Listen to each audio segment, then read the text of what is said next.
Assalamu alaikum, my dear students. We have started chapter number 16, that is support and movement. Or after finishing the movements in plants, now we want to jump to the next topic. And next topic is support and movement in animals. आइए हम देखते हैं कि हमारी book में इसके बारे में क्या क्या इंफॉर्मेशन है. So let's move to the whiteboard. Yes, my dear students, welcome to the whiteboard. हम डिस्कस कर रहे थे support and movement in animals.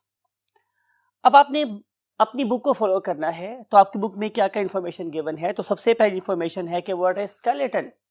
तो इसका आंसर ये है कि skeleton is a rigid and hard और हार्ड एंड रिजिड फ्रेमवर्क.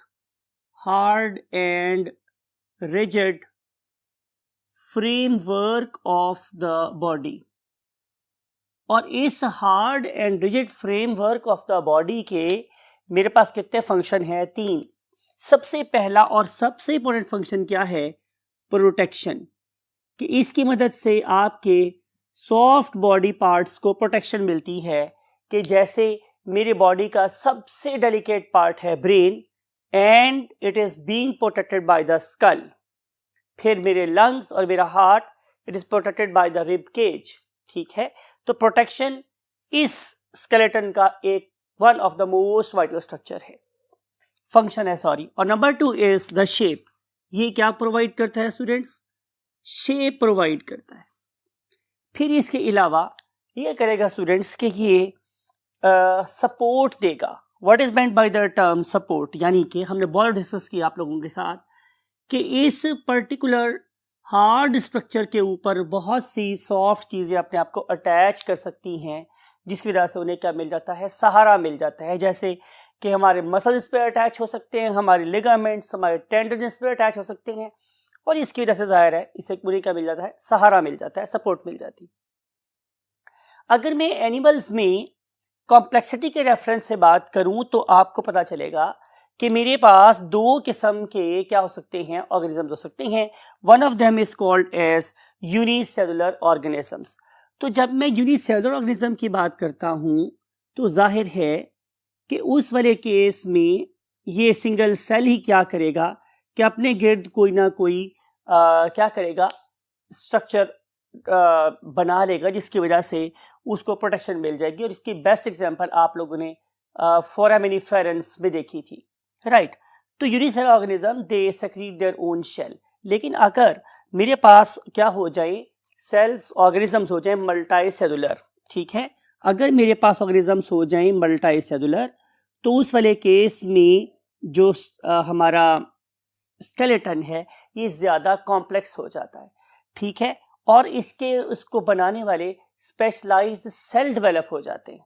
फिर इसको अगर मैं देखूं तो सम टाइम इसके अंदर इनऑर्गेनिक सब्सटेंसेस ऐड हो सकते हैं, और पास केसेस में इसके अंदर ऑर्गेनिक सब्सटेंसेस भी ऐड हो सकते हैं. इसका मतलब यह है कि यूनिसेलुलर ऑर्गेनिज्म का स्केलेटन सिंपल और मल्टी सेलुलर का काफ़ी ज़्यादा कॉम्प्लेक्स हो सकता है.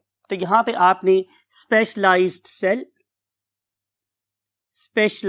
सेल को जिक्र करना है, और दूसरा इसके अंदर ये बताना है कि it is much more complex in terms of impregnation, के इसके अंदर क्या क्या चीज़ें शामिल हो सकती हैं. और अगर हम बात करें आप लोगों की बुक के फॉर्मेट को फॉलो करते हुए टाइप्स की, तो मेरे पास 3 किस्म के स्केलेटन पॉसिबल हैं. नंबर 1, सबसे पहला स्केलेटन मेरे पास कौन सा था स्टूडेंट्स? Hydrostatic skeleton. हाइड्रोस्टैटिक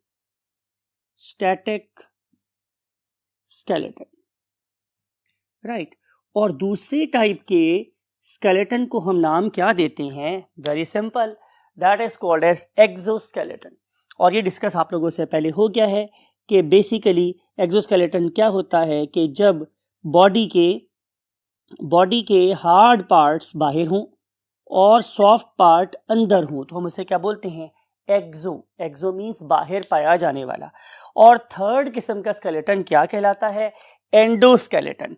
और ये बात भी समझाई थी मैंने आप लोगों को लास्ट लेक्चर में कि अगर हार्ड पार्ट्स अंदर हों, अगर हार्ड पार्ट्स बॉडी के अंदर हैं और सॉफ्ट पार्ट्स जैसे कि हमारी स्किन है, हमारे मसल्स हैं, हमारे लिगामेंट्स और टेंडन्स हैं, they are lying outside the skeleton, तो हम इसे बोलते हैं एंडोस्केलेटन।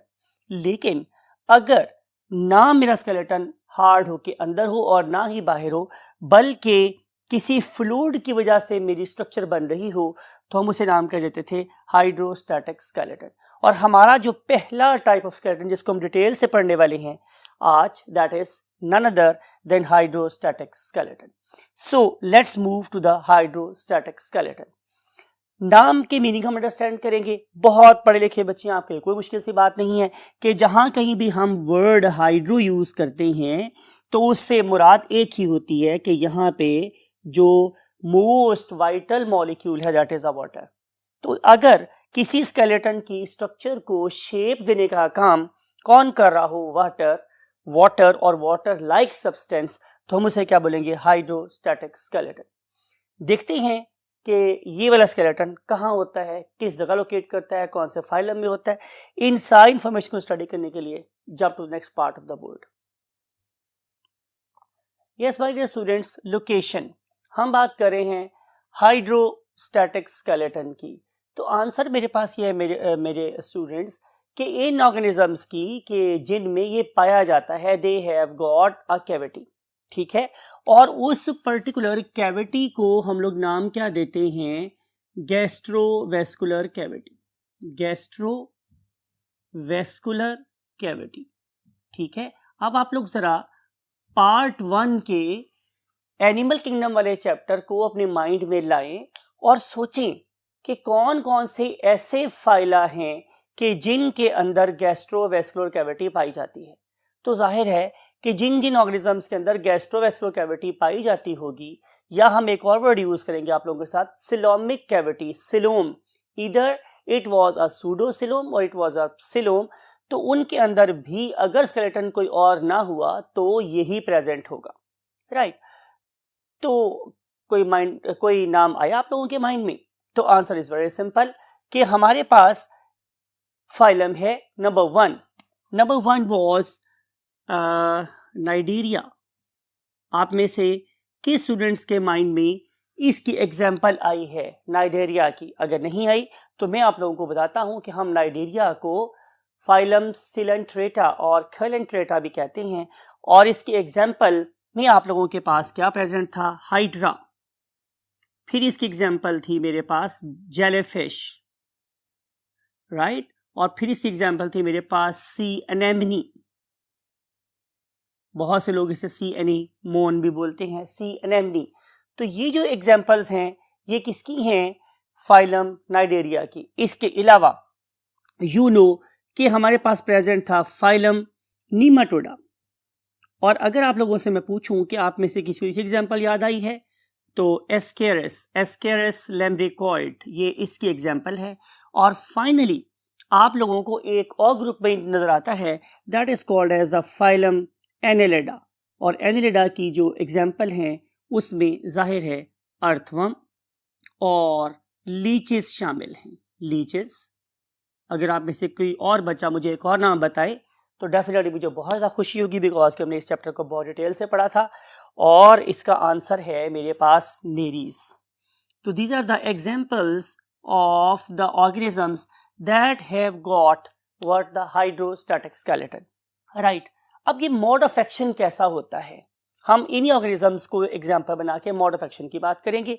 तो मैंने ये वेरी फर्स्ट लेक्चर में आपसे ये बात की थी, आप लोगों को याद होगा कि आप लोगों के पास ये एक सिंपल बैलून है। इस बैलून की कोई शेप नहीं है, लेकिन अगर मैं इसमें सिंपली क्या करूं, एयर भर दूं, तो आप देखेंगे कि now it has got a structure. अब इसकी कोई ना कोई शेप बन गई है। इसकी शेप की वजह क्या है कि इसके अंदर गैस के या एयर के जो मॉलिक्यूल्स हैं they are exerting a pressure from inside. उस प्रेशर की वजह से इसकी शेप मेंटेन हो रही है। इन ऑर्गेनिज्म के साथ भी कुछ ऐसा ही है। इन ऑर्गेनिज्म की कैविटी का नाम क्या था, गैस्ट्रोवेस्कुलर कैविटी। इस गैस्ट्रोवेस्कुलर कैविटी के बाहर क्या प्रेजेंट है, डेफिनेटली मसल्स। ये मसल्स एक तरह के भी हो सकते हैं और दो तरह के भी हो सकते हैं। What do you mean by एक तरह और दो तरह? एक तरह से समझिए कि सिंपल सर्कुलर मसल्स भी हो सकते हैं, और टू टाइप्स या दो तरह से मुराद ये है कि look at this very image of earthworm. तो यहाँ पे आपको दो किस्म के मसल नजर आ रहे हैं। एक लॉन्गिट्यूडिनल और दूसरे सर्कुलर। लेकिन अगर आप देखते हैं इस सी एनेमनी को तो यहाँ पे आपको सिर्फ सर्कुलर मसल नजर आते हैं। तो जब ये वाले मसल्स उस फ्लूइड फिल्ड कैविटी के अगेंस्ट जोर लगाते हैं तो शेप क्या हो जाती है, मेंटेन हो जाती है।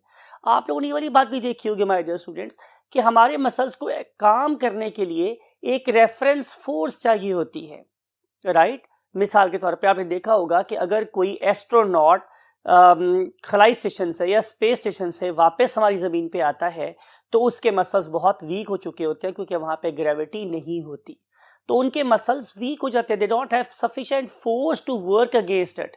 और ये ज़मीन पे जब आके चलते हैं तो ज़मीन उन्हें मनोभारी लग रही होती है। फिर आहिस्ता आहिस्ता आहिस्ता उन्हें एक्सरसाइज करवाई जाती हैं तो उनके मसल्स दोबारा से ज़मीन की ग्रेविटेशनल फोर्स के मुताबिक टोन अप हो जाते हैं। तो there should be a force, there should be a reference जिसके अगेंस्ट फोर्स लगाई जा सकती हो। तो जैसे हमारे पास ज़मीन की फोर्स के अगेंस्ट काम करते हैं मेरे मसल्स, तो उनमें एनर्जी रहती है, इस तरीके से इस वाटर फिल्ड चेंबर के अगेंस्ट फोर्स लगाते हैं ये वाले सर्कुलर मसल्स या लॉन्गिट्यूडिनल मसल्स, तो क्या रहती है, शेप बरकरार रहती है या शेप बनती है। तो ये है इनका मोड ऑफ एक्शन कि जो मेरे पास मसल्स हैं, muscles they work against fluid filled cavities, right. और उस फ्लूइड फिल्ड कैविटी की वजह से या उन मसल्स की वजह से ही ये वाले ऑर्गेनिजम्स अपराइट पोजीशन पे बरकरार रहते हैं। आइए हम देखते हैं कि इसकी हमारे पास कौन कौन सी एग्जांपल्स हैं। तो पहली एग्जांपल जो आप लोगों की बुक में गिवन है that is a sea anemone. अब sea anemone you know very well it belongs to the Cnidaria और फाइलम सेलेंटोरेटा। और इस सी एनेमनी की अगर मैं बात करूं तो आपको पता है कि ये एक रेडियली सिमेट्रिकल ऑर्गेनिज्म है। आप इस इमेज को देखते जाएं और मेरी बातों को अंडरस्टैंड करें बिकॉज की ये सारी बातें हमने पार्ट वन में आप लोगों से की थी। इसकी एक बेजल डिस्क होती है और इसके सेंटर में एक कैविटी है and that very cavity is none other than gastrovascular cavity. It remains filled with water, ये पानी से हमेशा भरी रहती है। और अगली बात यह है कि अगर आप इसका सेक्शन देखें तो आपको नजर आएगा कि इसके अंदर सर्कुलर मसल्स हैं, राइट। अब कौन सी चीज इस फ्लूइड फिल्ड कैविटी को क्या रखती है, इरेक्ट रखती है इन द वाटर प्रेशर, जाहिर है काफी डेप्थ में भी रहते हैं, तो answer is these particular circular muscles. तो जितना ज्यादा इस पर्टिकुलर कैविटी में वाटर होगा उतने ही स्ट्रॉन्ग इसके मसल्स डेवलप हो जाएंगे और ये मूव कर सकेगा against the current even detaching itself from the basal disc. तो ये है mode of action of the hydrostatic skeleton in sea anemone. अब हम लोग बात करेंगे अर्थवर्म की। You know earthworm, look at this image, आपको नजर आ रहा है कि earthworm is basically a compartmentalised organism, यानी कि इसमें कंपार्टमेंट्स बने हुए हैं। आपको पता है कि हर एक कंपार्टमेंट को नाम दिया था, क्या नाम दिया था आपको याद है जी, प्रोग्लॉटिड नाम देते थे हम लोग इसको। तो हर प्रोग्लॉटिड के दरमियान में एक की वजह क्या है, पार्टीशन है, राइट। इस पार्टीशन या इस कंपार्टमेंट के अंदर एक फ्लूइड भरा हुआ है, definitely that is called as a hydrostatic fluid. और अगर आप लोग इस फ्लूइड के अगेंस्ट कोई चीज एक्सर्ट करना चाहते हैं तो दैट वेरी चीज is basically a force and that force is being exerted by two types of muscles, one of them is longitudinal muscle, other one is circular muscle। अब देखना मैंने ये है कि अगर ये ऑर्गेनिज्म, ये भी हमने पढ़ा था वैसे लास्ट टॉपिक में, चैप्टर नंबर किंगडम एनिमिलिया में पढ़ा था हम लोगों ने, कि ये जो ऑर्गेनिजम्स हैं they move like a measuring organism. लगता है कि ये वाला ऑर्गेनिज्म जमीन के सर्वे पे निकला हुआ है, और जब ये जमीन के सर्वे पे निकलता है तो हमें पता चलता है कि किसी पॉइंट पे अपनी बॉडी को बहुत मोटा कर लेता है और छोटा कर लेता है, और अगले ही लम्हे पे ये उसी पोर्शन को बहुत लंबा और पतला कर लेता है। सवाल यह है कि ये ऑर्गेनिज्म ये वाली चीज कैसे गेन करता है। तो आंसर इज कि जब इस ऑर्गेनिज्म ने छोटा होना होता है तो ये क्या करता है, ये अपने सर्कुलर मसल्स को रिलैक्स कर लेता है, ठीक है, और अपने लॉन्गिट्यूडिनल मसल्स को कॉन्ट्रैक्ट कर लेता है। और जब इसे लंबा होना होता है तो ये रिवर्स प्रोसेस करता है, मींस एंटागोनिज्म शो करता है। अब ये अपने लॉन्गिट्यूडिनल मसल्स को लंबा कर लेता है और अपने सर्कुलर मसल्स को कॉन्ट्रैक्ट कर लेता है, राइट। इस तरीके से ये वाला ऑर्गेनिज्म अपनी बॉडी को लंबा और पतला और छोटा और मोटा कर सकता है। प्लस इसके अलावा जो चीज़ इसको हेल्प कर रही है in movement, this very measuring movement, वो क्या है कि हर कंपार्टमेंट के नीचे 2 कांटेदार ब्रिस्टल्स कांटे लगे होते हैं। आप अगर वही बात है प्रीवियस ईयर में जाएं और जाके इस टॉपिक को स्टडी करें अर्थवर्म को, तो हमने वहां पे आपको डायग्राम दिखाई थी। चलें आपके लिए रिकॉल करवा देते हैं उस डायग्राम को कि उसके नीचे ये 2 क्या लगे हुए थे, ब्रिस्टल्स, जिन्हें नाम कह देते हैं सीटी। तो सीटी plus longitudinal muscles plus circular muscles plus hydrostatic skeleton, ये सारी चीजें मिलके इस ऑर्गेनिज्म की शेप मेंटेन कर रही हैं और डेफिनेटली उसको मूव करने में हेल्प कर रही हैं और उसे लोकोमोट करने में हेल्प कर रही हैं। Right, so that's it for earthworm. अब हम मूव करेंगे नेक्स्ट पॉइंट की तरफ, and that is the second type of skeleton, that is called as exoskeleton. So let's jump to the third portion of the board. Yes my dear students, हम discuss करेंगे second type of skeleton. It is the second type of skeleton that is called as exoskeleton. बहुत दफा इसी chapter में और इससे पहले भी आपको बताया गया एक्सो का मतलब आउटसाइड और एंडो का मतलब इनसाइड। अगर आप लोगों की बॉडी के हार्डर पार्ट्स बाहर हैं और सॉफ्ट पार्ट्स उसके अंदर सेव्ड हैं तो हम उसे बोलेंगे एक्सोस्केलेटन। राइट, तो अब यहाँ पे क्या होगा स्टूडेंट्स के जो हार्ड पार्ट थे, hard parts of the body they are outside, और जो सॉफ्ट बॉडी पार्ट्स है they are basically saved inside, वो अंदर प्रेजेंट है। तो हम उसे क्या नाम देंगे, एक्सोस्केलेटन। अगर मैं नेचर की बात करूं तो ये वाला स्केलेटन कैसा होगा, जाहिर है हार्ड और रिजिड है। It is very hard, it is rigid and most importantly it is non living. ये नॉन लिविंग है। राइट, सवाल ये है कि अगर ये नॉन लिविंग है तो क्या इसकी नॉन लिविंग चीजें बॉडी के बाहर से साथ शामिल होती हैं? तो आंसर इज नो।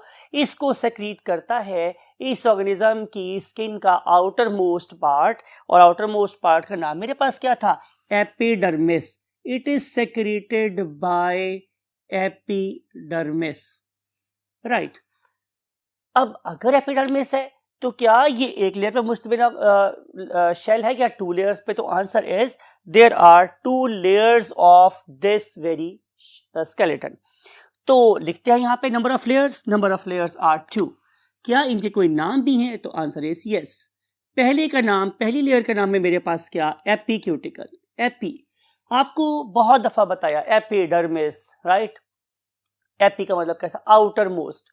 इसका मतलब यह है कि अगर मेरे पास कोई ऑर्गेनिज्म है, सच से हम लेते हैं एक अदद कॉकरोच को, ये हमने कॉकरोच ली for example my dear students, this one, और इस पर्टिकुलर कॉकरोच के इस छोटे से पीस को हम लोगों ने मैग्नीफाई करके देखा तो मुझे पता चला कि एक इसकी बाहर वाली लेयर है, राइट, और एक इसकी अंदर वाली लेयर है, दिस वन।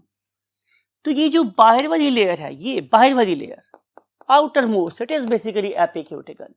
राइट, और अगर हम वही बात है इसकी बात करें नेचर की तो it is again non living, it is very tough, it is very hard. लेकिन ये तो बातें और जगह भी प्रेजेंट है। इसकी सबसे यूनिक खूबी ये है कि it is very very rich in waxy lipids, और आपको पता है जो लिपिड्स हैं मेरे पास, they are basically there to provide barrier against water. तो यहां पे हम लिखेंगे कि अगर मैं इसकी नेचर की बात करूंगा तो it is waxy, it is made up of lipids, and अगर रोल की बात की जाए तो it acts as a barrier. ये बैरियर के तौर पे काम करता है अगेंस्ट वाटर। तो इसीलिए जितने भी इंसेक्ट्स हैं they don't have any effect of water on their bodies. अब हम बात करेंगे स्टूडेंट्स किसकी, दूसरे पार्ट की। आपको याद है ड्राइंग में मैंने क्या शो किया था कि जो ऊपर वाला पार्ट है वो पतला सा है, और जो नीचे वाला पार्ट है, मींस नीचे वाला part, that is the most bulky portion, and that very bulky portion is called as procuticle. आपके दोबारा ड्रॉ कर देते हैं ताकि आपके माइंड में कोई बात भूले नहीं कि ये मेरे पास ऊपर वाली लेयर थी, जिन्हों के मैंने ये बहुत थिन ड्रॉ की थी, दिस वन, और जो नीचे वाली लेयर है it is very much thick.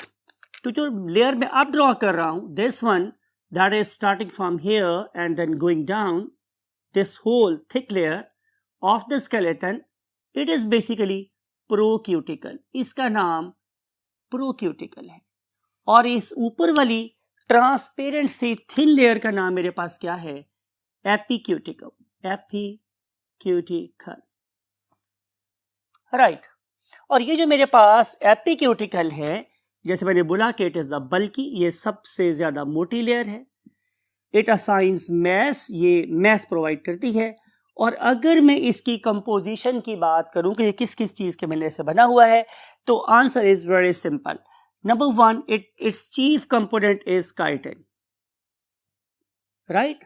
And this very chitin is definitely very tough and it is very very rigid, or you can also write it hard. अगर आपको rigid का लफ्ज नहीं याद आ रहा तो नो प्रॉब्लम, आप यहाँ पे हार्ड लफ्ज भी इस्तेमाल कर सकते हैं। Plus it is very rich in polysaccharides, इसमें बहुत सारे पॉलीसैकेराइड्स भी शामिल होते हैं। सिर्फ यही नहीं, इसके अंदर हमें बहुत सारी many different types of complex proteins भी नजर आती हैं। कॉम्प्लेक्स प्रोटीन्स भी इसमें शामिल हो सकती हैं, राइट। लेकिन अभी भी अगर ये कॉम्प्लीटली हार्ड नहीं हुआ तो हम इसके अंदर एक और प्रोसेस कर सकते हैं, एंड दैट वाली प्रोसेस इज कॉल्ड एज स्क्लेरोटिनाइजेशन। स्क्लेरोटिनाइजेशन। और कुछ केसेस में हम सेल्स को स्क्लेरोटिनाइज नहीं करते, उनकी वॉल्स में चीज डिपॉजिट नहीं करते, बल्कि सम टाइम हम इसके साथ एक और चीज ऐड कर देते हैं, and that is called as a calcium carbonate. इसका मतलब ये हुआ कि बास केसेस में शेल्स में कैल्शियम कार्बोनेट प्रेजेंट होगा। आई एम टॉकिंग अबाउट प्रोक्यूटिकल, और बाज़ औक़ात वो सिर्फ स्क्लेरोटिनाइज हो चुके होंगे और सम टाइम ये सिर्फ काइटिन का होगा। हम अभी जनरल बात करें। अब हम चलते हैं इसके एग्जाम्पल को स्टडी करते हैं। तो हमारे पास अगेन एक्सोस्केलेटन बहुत सिंपल भी हो सकता है, बहुत कॉम्प्लेक्स भी हो सकता है। आज के लेक्चर में हम सबसे सिंपल एक्सोस्केलेटन की बात करेंगे। देखते हैं कि सबसे सिंपल एक्सोस्केलेटन हमें किस फाइलम में नजर आता है। अगर मैं आप लोगों से पूछूं कि आप मुझे बताएं कि फ्रेश वाटर मजल का फाइलम कौन सा है, तो आप में से कोई स्टूडेंट आंसर दे सकता है। Only 2 or 3 voices, yes, perfect। कि इसका आंसर है मेरे पास my dear students phylum Mollusca. Phylum Mollusca.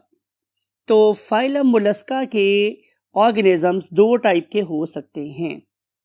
एक वो वाले ऑर्गेनिज्म कि जिनका शेल बहुत हैवी है, और दूसरे वो कि जिनका शेल बहुत लाइट है। कैन एनीबॉडी गेस कि अगर मेरे पास एक ऑर्गेनिज्म समंदर में रहता है तो उसका शेल हैवी होगा, या एक ऑर्गेनिज्म जमीन पे रहता है तो उसका शेल हैवी होगा? तो आप फौरन अंडरस्टैंड कर सकते हैं कि वो ऑर्गेनिज्म जो समंदर में रहता है उसके ऊपर एक ह्यूज वाटर कॉलम है, तो उसको उतनी ही स्ट्रॉन्ग शेल की जरूरत है। तो वो वाले ऑर्गेनिज्म जो मेरीन है, मीन्स बाइवेल्विया हैं, मेरीन ऑर्गेनिज्म बाइवेल्विया। आपको पता है कि bivalvia is an order of phylum Mollusca. तो इसके शेल्स आप लोगों को रिच नजर आते हैं इन CaCO3, and therefore it is very hard. ये बहुत ज़्यादा हार्ड है। And second thing is it is very very heavy. और इसके हैवी होने की लॉजिक बता चुका हूँ कि इनके ऊपर बहुत ही लंबा चौड़ा वाटर कॉलम है, उसको उन्हें फेस करना है। लेकिन ऑन द अदर हैंड अगर मैं गार्डन स्नेल की बात करता हूँ तो इसका जो शेल है, its shell is very light. Its shell is very light. उसकी रीज़न मेरे पास ये है कि इसके अंदर कैल्शियम कार्बोनेट की डिपोजिशन नहीं है, बल्कि इसके सिंपल सेल्स को क्या कर दिया गया है, स्क्लेरोटिनाइज कर दिया गया है। प्लस आप ये देखें कि इनके अंदर एक और फीचर जो हम डिस्कस कर चुके हैं, यहाँ पर रिकॉल कर रहे हैं, वो ये कि इन ऑर्गेनिजम्स के शेल में एक और प्लस पॉइंट भी है, वो ये कि इनका जो शेल है वो एज के साथ साथ बड़ा होता रहता है, राइट। और आप उन पर्टिकुलर शेल्स के ऊपर प्रेजेंट जो लाइंस हैं उनको काउंट करके आप इनकी एज के बारे में भी बता सकते हैं। अगर हम लोग बात करेंगे इनके स्केलेटन के मूवमेंट की, तो डेफिनेटली आपको पता है कि ये जो बाइवेल्विया है इसके वेल्व्स ओपन हो सकते हैं, और इसको ओपन करने के लिए आपको याद होगा मैंने बताया था कि एक एडक्टर मसल का पेयर होता है। When these adductor muscles they relax, तो इनके शेल ओपन हो जाते हैं और इसमें से निकलता है बाहर एक फुट, और फिर इस फुट की अंडुलेटिंग मूवमेंट्स की वजह से ये वाले ऑर्गेनिज्म पानी में आसानी से मूव कर सकते हैं। और अगर हम लोग बात करते हैं स्नेल की, तो स्नेल वाले केस में भी ऐसा ही है कि यहाँ पे हमें नजर आता है शेल के नीचे एक living mass that is basically called as a foot, और इस फुट की मदद से ये वाला ऑर्गेनिज्म क्रॉल कर सकता है on the ground. Right my dear students, तो ये थी कुछ बातें regarding this simplest form of exoskeleton. कल हम बात करेंगे आप लोगों से most complex form of exoskeleton की, that is present in none other than arthropods. ठीक है, तो कल हम आप लोगों से आर्थ्रोपोड्स और उसके फीचर्स का डिस्कस करेंगे। आज तक के लिए इतना ही काफ़ी। समझे, बातों को अपने माइंड में रखें और हमेशा अपने लिए और अपने वालिदैन के लिए आसानियाँ पैदा करें, अपने साथियों के लिए आसानियाँ पैदा करें। अगर आपको कोई बात पता है, आप दूसरे लोगों से शेयर करेंगे तो इससे इल्म की शम्में और जलेंगी, रोशनी और फैलेगी, अंधेरा और कम होगा। इस दुआ के साथ कि आप रोशनी फैलाने में ज़िंदगी में ज़रूर कामयाब हो। आई वॉन्ट टू से यू अल्लाह हाफ़िज़।